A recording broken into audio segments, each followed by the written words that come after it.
1절부터 9절까지의 말씀입니다. 제가 가진 구약성경 13쪽입니다. 창세기 11장 1절부터 9절까지의 말씀.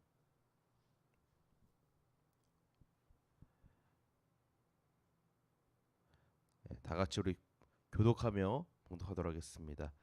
온 땅의 언어가 하나요, 말이 하나였더라.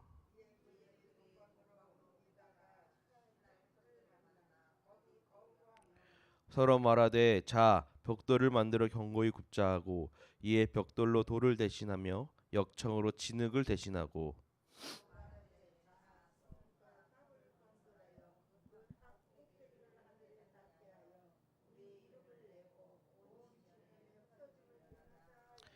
여호와께서 사람들이 건설하는 그 성읍과 탑을 보려고 내려오셨더라.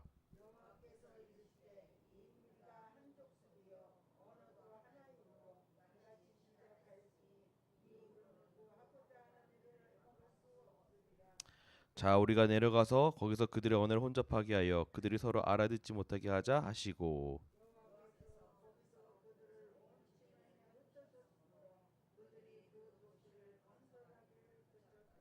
그러므로 그 이름을 바벨이라 하니 함께 읽도록 하겠습니다. 시작.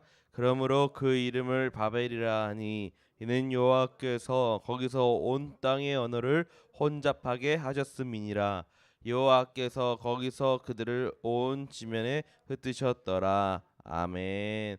할렐루야. 오늘도 이 새벽에 나오신 우리 성도님들 주님의 이름으로 축복하고 환영하고 사랑합니다. 오늘도 우리 말씀 가운데 여러분들 은혜 받고 그 말씀을 통하여서 오늘 힘을 내시는 귀한 우리 성도님들 되기를 바라겠습니다. 오늘 말씀은 우리가 교회를 다니지 않는 사람들도 잘 아는 그런 유명한 말씀이죠. 바로 바벨탑 이야기를 한번 다뤄보려고 합니다.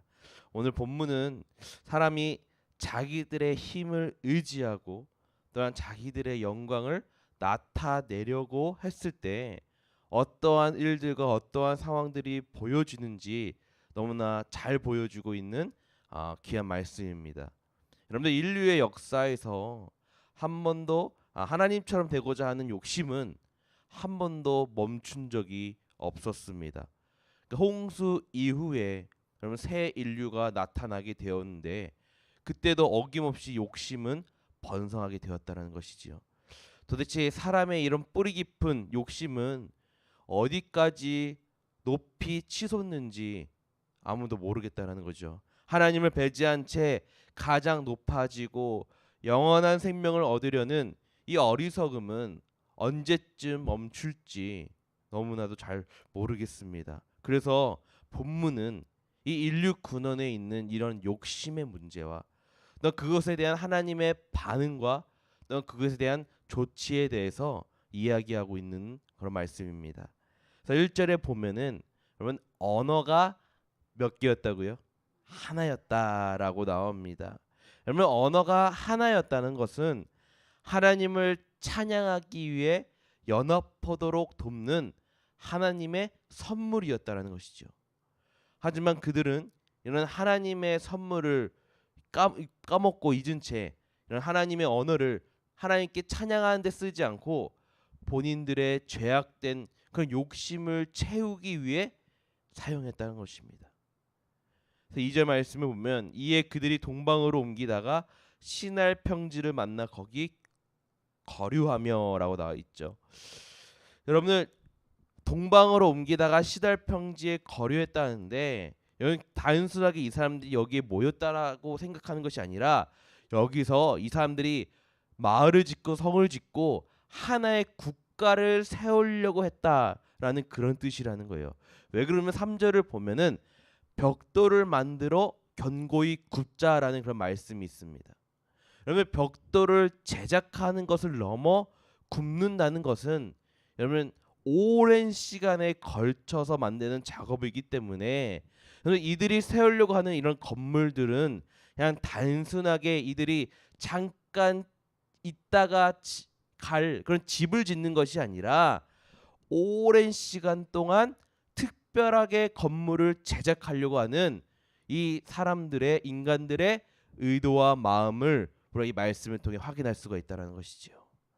그래서 사람들은 돌을 대신해서 무엇을 만듭니까? 벽돌을 만들어요.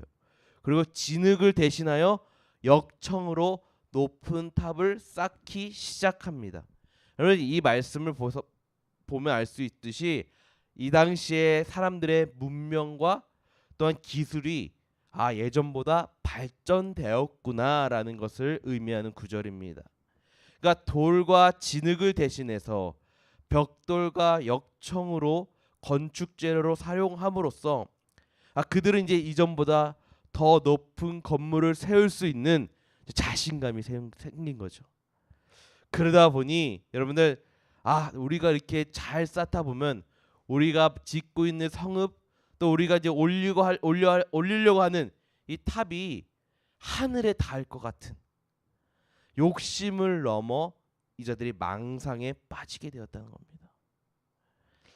하늘은 누가 거하시는 곳이라고 생각했어요? 하나님이 거하시는 곳이기 때문에 우리가 하늘에 닿게 탑을 쌓으려는 것은 누구처럼 되는 것처럼 하나님과 같이 되려는 오만함과 교만함을 인간들이 나타내고 있는 것입니다. 그 4절에 보니까 하늘에 닿게 하여 우리의 이름을 내고 온 지면에 흩어짐을 면하자 하였더니라고 나와 있어요. 결국 여러분들 이 인간들 사람들의 목표는 무엇입니까? 하나님의 이름보다 누구의 이름? 나 이름. 자신들의 이름을 나타내고 또 온 땅에 충만하게 거하라고 하는 그 하나님의 명령을 거부하고 흩어짐을 면하기 위해 사람들이 시도했다라는 거예요. 즉 이거를 한마디로 우리가 바꿔 말하자면은 자신들의 힘을 강하게 하려고 하는 그런 목표와 의도가 있었다는 겁니다. 여러분들 현재 백성들이 이 바벨탑을 쌓는 이 모습이 과연 어떤 모습과 비슷하냐? 창세기 3장의 모습과 닮았다라는 거예요. 여러분들 인류의 첫 범죄, 인류의 첫 죄악은 무엇으로부터 나오게 되었냐? 하나님처럼 되고자 하는 그 욕심으로 이 죄악들이 시작이 되었다라는 거예요. 여러분 죄가 나타나는 모습은 다르지만은 하나님과 같이 되려고 하는 그 본질은 그 죄악의 본질은 결코 다르지가 않았다라는 것입니다. 우리들도 여러분 그런 의도로 우리가 죄를 짓거나 잘못을 하진 않지만은 결국 죄의 시작과 끝은 누구처럼 되고자 하는 거? 하나님처럼 되고자 하는 거라는 겁니다. 이러한 교만한 마음으로 이어지고 있음을 여러분들이 꼭 기억하시길 바랍니다. 그래서 우리 모두 다 내 뜻대로 내 마음대로 살아가고 싶어하는 것이 여러분 진정한 자유라고 생각을 해요. 하지만 그것은요 자유가 아니라 오히려 나를 망가뜨리고 내가 가고자 하는 그 길을 잃게 만드는 죄악의 모습인 것입니다. 여러분들 말씀대로 살아가고 우리가 신앙 가운데 살아가는 것이 가끔은 답답하고 제한을 두는 것 같이 보이지만은 여러분들 우리가 하나님 은혜 안에 거하기만 한다면은 그 은혜 안에 우리가 살아간다고 한다면은 그것이 우리에게 참 자유이고 우리의 참 진리일 줄로 믿습니다. 여러분 그래서 우리는 예수님의 말씀처럼 우리가 포도나무와 가지처럼 돼 가지고 우리가 포도나무 대신 하나님 앞에 우리가 딱 달라붙어 있어 가지고 우리가 그 가지를 통해서 우리가 열매를 맺는 것이 우리의 참된 기쁨이고 참된 행복이고 우리에게 은혜일 줄로 믿습니다. 그래서 5절 말씀을 이어보면은 여호와께서 사람들이 건설하는 그 성읍과 탑을 보려고 내려오셨더라. 하나님께서는 사람들이 짓고 있는 이 성읍과 탑을 보기 위해서 지금 어디서 오신 거예요? 하늘에서 직접 내려오셨다라고 합니다. 여러분 이 모습은요 하나님이 직접 내려오신 이 모습은 전에 있었던 창세기의 사건들이 생각나는 그런 말씀들이라는 거예요. 여러분 죄를 범한 뒤에 숨었던 아담과 하와를 하나님께서 어떻게 하셨습니까? 찾으셨죠. 부르셨죠. 그리고 아벨을 죽인 후에 들에 있었던 가인의 이름을 하나님께서는 직접 부르시고 찾으셨습니다. 이번에도 하나님께서는요 성읍과 탑을 쌓고 있는 그들에게 직접 내려오셨어요.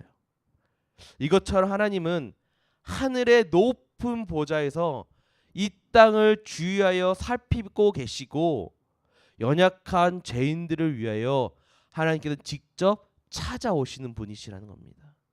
그 이유는 무엇이겠어요? 우리의 무지함과 우리의 연약함을 하나님께서 너무나 잘 아시기 때문이라는 겁니다. 우리 사람들에게는 이 당시엔 정말 어마어마한 대규모의 공사였겠죠. 이 바벨탑을 짓는 게 엄청난 이슈였을 것입니다. 그러나 천지를 창조하신 하나님께서는 하나님이 계시군 그 높은 하늘 보좌에서는 거기서 보시기에는 인간이 보기에 거대한 그 탑이 보이지도 않을 정도로 너무나 작은 건물에 불과했다는 것이죠. 그래서 하나님께서는 그 보이지 않는 탑을 어떻게 해요? 직접 보시기 위하여 이 땅에 내려오셨다는 겁니다. 사랑하는 성도 여러분들, 인간의 시선으로는 우리가 보는 것들이 거대하고 웅장해 보일 수 있습니다. 하지만 하나님의 시선으로는 이러한 것들이 얼마나 보잘것없는지 알려주는 오늘 귀한 말씀이라는 거예요. 하나님보다 더 크신 분은 없으시고 하나님만이 우리의 창조주이심을 여러분들 꼭 고백하시길 바랍니다. 그래서 우리는요 하나님 앞에 어떻게 해야겠어요? 교만할 수가 없는 거죠. 겸손할 수밖에 없는 겁니다. 우리 6절부터 9절까지 말씀 우리 한 목소리로 다 같이 읽어볼까요? 시작.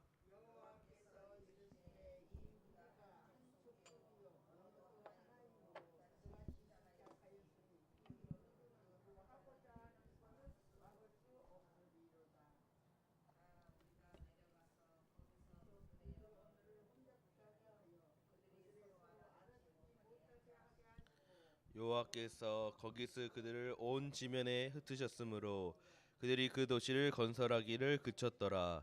그러므로 그 이름을 바벨이라 하니 이는 여호와께서 거기서 온 땅의 언어를 혼잡하게 하셨음이니라. 여호와께서 그들을 온 지면에 흩으셨더라. 아멘. 여러분 하나님께서 결국 어떻게 하셨습니까? 결국 사람들의 언어를 혼잡하게 하고 온 땅으로 흩어버리시게 합니다. 그러면 인간들은 더 이상 하나님께 대적하여 죄를 짓지 못하도록 하나님께서 조치를 취하신 거예요. 만약 하나님께서 그냥 그대로 두셨더라면, 언어를 혼잡하게 하지 않으시고 그대로 두셨다면은 사람들이 어땠을까요? 여러분 사람들의 교만함은 홍수 이전의 그 극한의 교만에 여러분 이르렀을 거라 생각이 듭니다.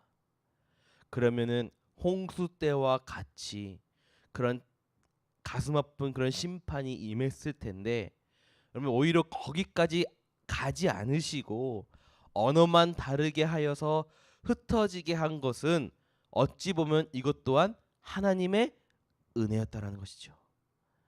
여러분들 지금도 하나님은 우리를 통해 우리를 잘못된 길에서 도리시키기 위해서 잠시 징계를 통해 우리에게 고난과 고통을 허락해 주실 때가 있습니다.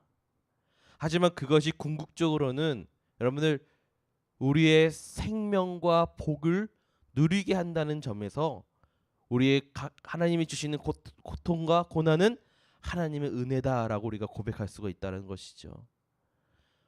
여러분 만약에 여러분들에게 어린 자녀가 있는데 어린 자녀가 여러분들 도둑질을 하는 것을 보았어요.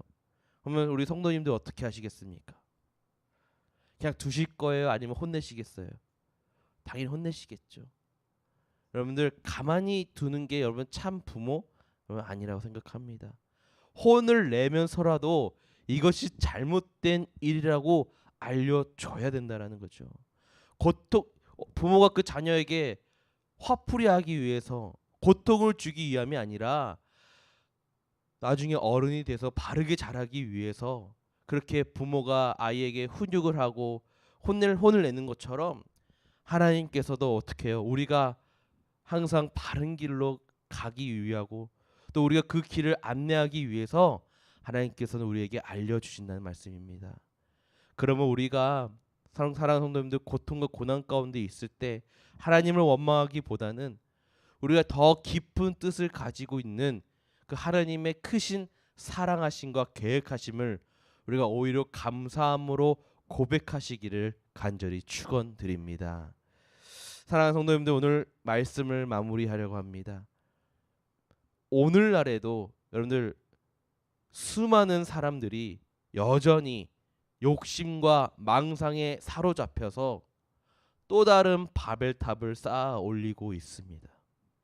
그러나 본문의 오늘 말씀에서 보여주듯이 여러분 그 바벨탑의 그 끝은 어떻게 됩니까?